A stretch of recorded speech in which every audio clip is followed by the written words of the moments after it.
স্বামী ফোন কিনে না দেয়ায় আত্মহত্যা করলেন স্ত্রী। একটি স্মার্টফোন বর্তমান যুগে নিত্য প্রয়োজনীয় সামগ্রী হয়ে দাঁড়িয়েছে। সামান্য এই যন্ত্রের আবদার পূরণ না হওয়ায় অভিমানে আত্মহত্যার পথ বেছে নিলেন 22 বছর বয়সী ওই তরুণী।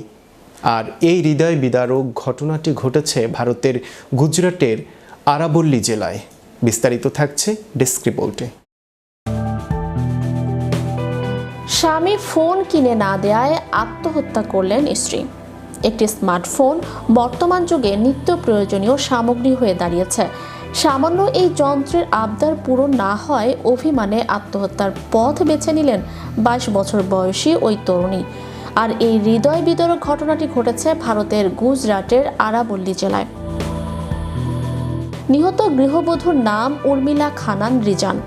নেপালি বংশোদ্ভূত এই নারী বিবাহসূত্রে গুজরাটের আরাবল্লী জেলার মোদাসা শহরের ভবনপুর এলাকায় বসবাস করতেন। স্বামী ও এক সন্তানকে নিয়ে ছিল তার ছোট সংসার। জীবিকা নির্বাহের জন্য এই দম্পতি এলাকায় একটি ছোট চাইনিজ খাবারের দোকান চালাতেন। সারাদিনের হাড়ভাঙা খাটুনি আর সামান্য আয়ে কোনো মতে চলছিল তাদের দিনকাল। জানা যায়, বেশ কিছুদিন ধরেই উর্মিলা তার স্বামীর কাছে একটি নতুন মোবাইল ফোন কিনে দেওয়ার দাবি জানিয়ে আসছিলেন। বর্তমানে ডিজিটাল যুগে যোগাযোগের মাধ্যম হিসেবে একটি ভালো ফোনের প্রয়োজনীয়তা বোধ করছিলেন তিনি। পুলিশের প্রাথমিক তদন্ত ও স্থানীয় সূত্রের খবর অনুযায়ী উর্মিলার স্বামী তাকে ফোন কিনে দিতে রাজি ছিলেন না এমনটি নয়, বরং তাদের আর্থিক অবস্থাই ছিল প্রধান অন্তরায়।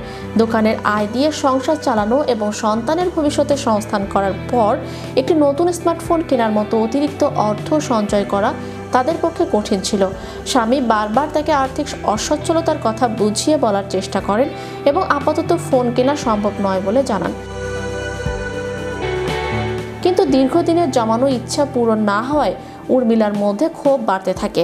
গত কয়েকদিনেই এই বিষয়টি নিয়ে স্বামী স্ত্রীর মধ্যে একাধিকবার বাকবিতণ্ডা হয়। ঘটনার দিনও ফোনের বিষয়টি নিয়ে তাদের মধ্যে তীব্র ঝগড়া বাঁধে। স্বামীর সাফ জানিয়ে দেয়া না মেনে নিতে পারেননি অভিমানী উর্মিলা। তীব্র ক্ষোভ ও অভিমানে অন্ধ হয়ে উর্মিলা বাড়ির একটি ঘরে গিয়ে গলায় ফাঁস দিয়ে আত্মহত্যা করেন। পরিবারের সদস্যরা তাকে উদ্ধার করার চেষ্টা করলেও ততক্ষণে সব শেষ হয়ে যায়। খবর পেয়ে স্থানীয়রা পুলিশকে অবহিত করলে মোদাসা থানার পুলিশ ঘটনাস্থলে এসে মরদেহ উদ্ধার করে। পুলিশ জানিয়েছে মরদেহটি ময়নাতদন্তের জন্য স্থানীয় সরকারি হাসপাতালে পাঠানো হয়েছে। প্রাথমিকভাবে একে দুর্ঘটনাজনিত মৃত্যু হিসেবে মামলা নথিভুক্ত করা হয়েছে।